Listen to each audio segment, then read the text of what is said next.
जो व्यक्ति भगवान वाहिगुरु अल्लाह ईश्वर उस परमात्मा में विश्वास नहीं रखते, ऐसे व्यक्ति हमारा कार्यक्रम ना देखे, क्योंकि जो भगवान पर ही विश्वास नहीं रखता वो मेरी बात पर क्या विश्वास करेगा। इसलिए ऐसे व्यक्ति को यदि हमारा कार्यक्रम सत्य ना लगे तो वह इसे काल्पनिक मान करके भूल जाए।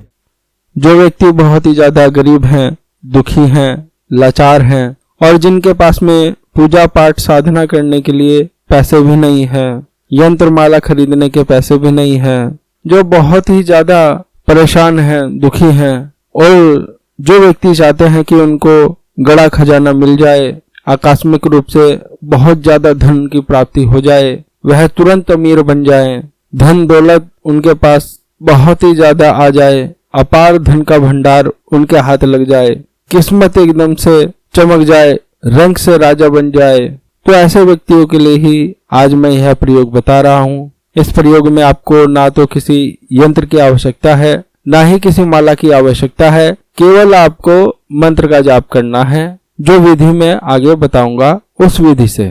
आज जो मैं यह प्रयोग बता रहा हूँ, इस प्रयोग के माध्यम से गड़ा खजाना व्यक्ति को प्राप्त हो जाता है, क्योंकि इस साधना के माध्यम से शक्ति जहाँ पर भी खजाना गड़ा होता है उस स्थान के बारे में बताती है, तो व्यक्ति उस स्थान से खजाने को खोद कर निकाल सकता है और उस खजाने का उपयोग अपने जीवन को सुखमय बनाने के लिए कर सकता है। लेकिन जब आप खजाना प्राप्त करें तो मैं यह आपको बताना चाहूंगा कि जो भी जमीन में खजाने होते हैं, पुराने खजाने होते हैं, उन सब का अधिकार भारत सरकार को होता है।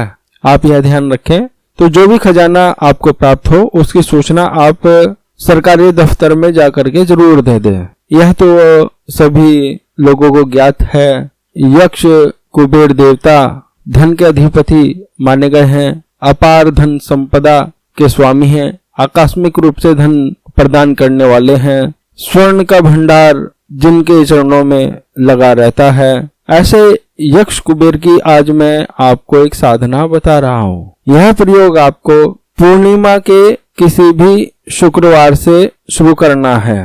प्रयोग को करने के लिए आपके पास में होना चाहिए तिल का तेल या देसी घी, एक मिट्टी का दीपक। दीपक के अंदर जो रुई की बत्ती बनानी है वह आपको लेनी है आधी आंख, जिसे आखा भी बोलते हैं, सफेद आंख की रुई, और आधी रुई लेनी है कपास की रुई। मेरे कहने का मतलब है जो आप बत्ती बनाएंगे उसमें आधी रुई लेनी है आपको आंखे की और आधी रुई लेनी है आपको कपास की। आप इन दोनों रुई को आपस में मिक्स कर लेना, उसकी एक बत्ती आपको बना लेनी है। इसी बत्ती को आपको चिराग में लगाना है। पूजा में प्रसाद के लिए आपको आटे के 5 पूड़े बनाने हैं। पूड़े ऐसे बनाने हैं कि आपको आटा ले लेना है गेहूं का, उसमें थोड़ी चीनी या शक्कर मिला देनी है, थोड़ा पानी मिला देना है और उसे थोड़ा पतला पतला सा बना लेना है। उसे तेल में तल लेना है या घी में तल लेना है, तो उसके पूड़े बन जाएंगे मोटे मोटे, जैसे पकौड़ी बनती है उस प्रकार की।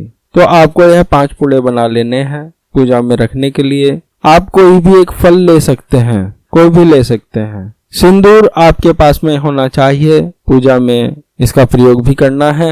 एक मीठा पान होना चाहिए। तो शुक्रवार की रात्रि को यह साधना प्रारंभ करनी है, यह प्रयोग करना है। प्रयोग का समय रहेगा रात्रि 10 बजे के बाद। आप इस प्रयोग को 10 बजे के बाद कभी भी शुरू कर सकते हैं, क्योंकि साधना जो सिद्ध होती है वह जब आप मन लगा करके मंत्र का जाप करेंगे उससे साधना फलवती होती है। यह जरूरी नहीं होता कि आप नहा करके बैठें तभी सिद्धि आपको प्राप्त होगी, ऐसा नहीं है। आप साधना में कितना ध्यान लगा रहे हैं, आपका अपने गुरु पर कितना विश्वास है, आप कितना गुरु मंत्र का जाप करते हैं, साधना की सफलता उस पर निर्भर होती है। इस साधना में आपको लाल रंग के वस्त्र पहनने चाहिए। उत्तर दिशा की तरफ आपको मुंह करना है। एक लकड़ी की चौकी आपको अपने सामने बिछा लेनी है, उसके ऊपर लाल रंग का कपड़ा आपको बिछा देना है। कपड़े के ठीक बीचों बीच आपको वह मिट्टी का दीपक रखना है। और यदि आपके पास में कुबेर देवता यंत्र है भोजपत्र पर बना हुआ तो बहुत ही ज्यादा अच्छी बात है।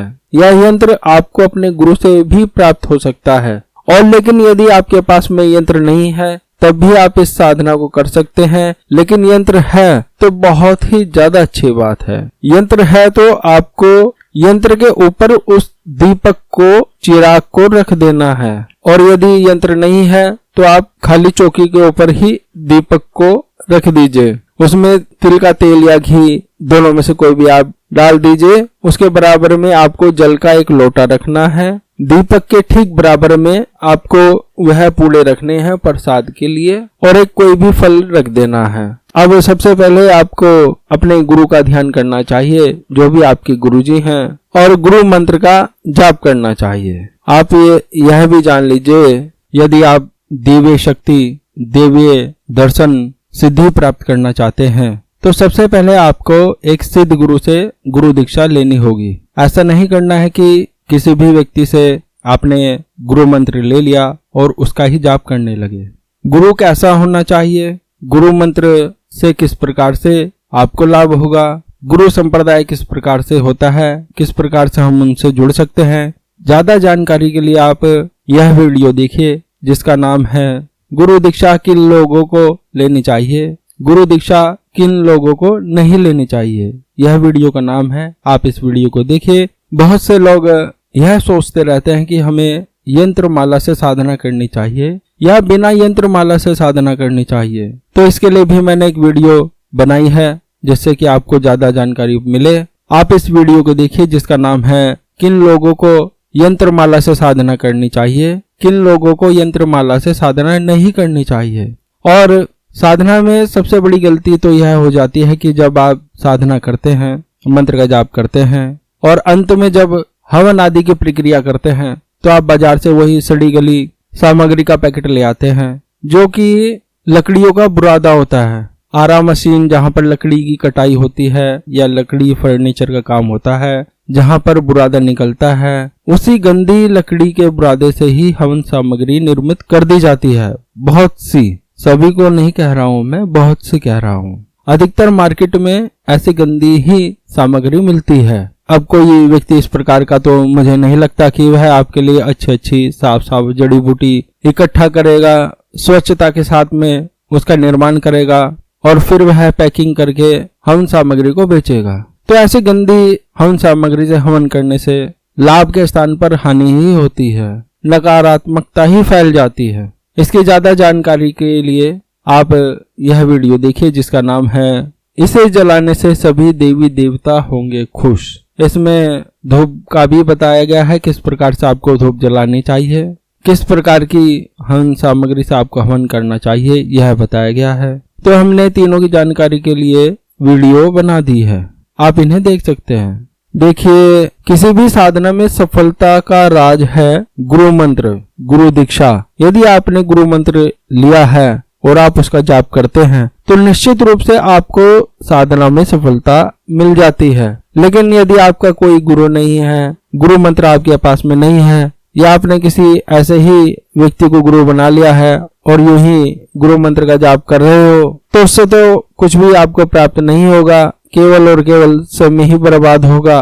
लेकिन फिर भी यदि आप साधना को, इस सिद्धि को करके देखना चाहते हैं तो आप कर सकते हैं। क्या पता भगवान की कृपा आपके ऊपर ऐसे ही हो जाए, ये भी हो सकता है। अब आपको धूप से, पुष्प से उस दीपक की पूजा करनी है। सामान्य रूप से आप यह पूजा कर सकते हैं। और यदि आपको पूजा करनी नहीं आती तो आप व्हाट्सएप पर हमसे पूजा करने की विधि मंगा सकते हैं कि कैसे आपको पूजा करनी है। वैसे पूजा इसमें कोई बहुत ज्यादा नहीं करनी है, बहुत बड़ा विधान पूजा का इसमें नहीं है। यह अपने आप में ही सिद्धिप्रद प्रयोग आपको मैं बता रहा हूँ और पहली ही बार में ही निश्चित रूप से आपको सफलता इसमें मिल जानी चाहिए यदि आप मन लगा करके साधना करेंगे तो। और गुरुदेव के पूजन करने के पश्चात आपको भगवान भैरव का ध्यान करना है, भगवान गणपति का ध्यान करना है और अपने इष्ट देव, जो भी आप जिन्हें अपना इष्ट मानते हैं, उनसे प्रार्थना करनी है कि आपको इस साधना में सफलता की प्राप्ति हो। और उसके पश्चात आपको जो आपने दीपक प्रज्वलित किया है, जलाया है, उसे देखते हुए आपको इस मंत्र का जाप करना है, जो मंत्र आपको स्क्रीन पर दिखाया जा रहा है। आपको एक बात और ध्यान रखनी है, जब आप यह साधना करें, जिस कमरे में यह साधना करें, उसकी लाइट बिल्कुल बंद कर देनी है। ऐसा नहीं करना है आपको कोई बल्ब आप जला कर रखें, ट्यूब आप जला करके रखें, मतलब कोई रोशनी नहीं होनी चाहिए, अंधेरा होना चाहिए, जिससे कि जो आप दीपक जलाएंगे उसकी रोशनी चारों ओर हो। और उस दीपक की लो को ही देखते हुए आपको मंत्र पढ़ना है। दीपक की लो को देखने के लिए मैं इसलिए कह रहा हूँ क्योंकि जब यक्ष कुबेर देवता प्रकट होंगे तो वह उस दीपक की लो में ही आपको दिखाई देंगे। इसलिए मैं आपको कह रहा हूँ कि आपको लो की तरफ ही देखना है। ऐसा नहीं करना है कि आप इधर उधर देखते रहो, मंत्र का जाप करते रहो, कभी इधर देखो कभी उधर देखो, ऐसा नहीं करना है। आपको दीपक की लो की तरफ ही देखना है, पूरा ध्यान लगा करके, और मंत्र का जाप करना है। यह मात्र 21 दिन की साधना है और आपको प्रतिदिन रोज 11 माला मंत्र का जाप करना है। यदि आपके पास में सिद्ध माला है तो बहुत अच्छी बात है, और यदि आपके पास में माला नहीं है तो आप बिना माला के भी मंत्र का जाप कर सकते हो। लेकिन भूल करके भी ऐसा नहीं करना है कि आपने असंस्कारित माला ले ली, मतलब बिना सिद्ध की हुई माला कहीं से खरीद ली और उससे ही मंत्र का आप जाप करने लगे। ऐसा नहीं करना है। माला लेनी है तो सिद्ध प्राण प्रतिष्ठा युक्त माला लेनी है। वह मैं इसलिए कह रहा हूँ क्योंकि जिस मंत्र का जाप करेंगे उसी मंत्र से ही माला सिद्ध होनी चाहिए, सिद्ध गुरु के माध्यम से। नहीं तो आप बिना माला के ही मंत्र का जाप कीजिए। रोज प्रतिदिन आपको 11 माला मंत्र का जाप करना है। यह 21 दिन की साधना है। 21 दिन के अंदर अंदर कभी भी किसी भी दिन आपको कुबेर भगवान उस लो में दिखाई देंगे, और जब आपको वह साक्षात रूप से दिखाई देने लग जाएं लो के अंदर, तब आप मंत्र का जाप करना बंद कर दें और अपनी प्रार्थना कि आप जो भी उनसे मांगना चाहते हैं, आपने यह साधना गड़ा धन प्राप्त करने के लिए ही की है, तो आप उनसे यही विनती कीजिए कि हे प्रभु आप हमें यह बता दीजिए कि गड़ा धन खजाना कहाँ पर है, मैं उसे कैसे प्राप्त करूं। तो वह आपको पूरी जानकारी देंगे कि गड़ा हुआ खजाना उस स्थान पर है और वह आपको कैसे प्राप्त हो सकता है। और जब आपको यह जानकारी मिल जाए तब आप भगवान की आरती कीजिएगा, प्रसाद चढ़ाइएगा, और उसी दिन ही आपकी साधना संपन्न हो जाएगी। फिर 21 दिन करने की आपको जरूरत नहीं है। सबसे मेन और जरूरी बात इसमें यही है कि आपको भगवान के दर्शन दूसरे दिन भी हो सकते हैं, 5वें दिन भी हो सकते हैं, 11वें दिन भी हो सकते हैं, 21वें दिन भी हो सकते हैं। मतलब जितनी आपकी श्रद्धा होगी, आप जितना मन लगा करके मंत्र का जाप करेंगे, जितना आपके अंदर पुण्य होगा, उसके आधार पर भगवान के दर्शन आपको उतने ही जल्दी होंगे।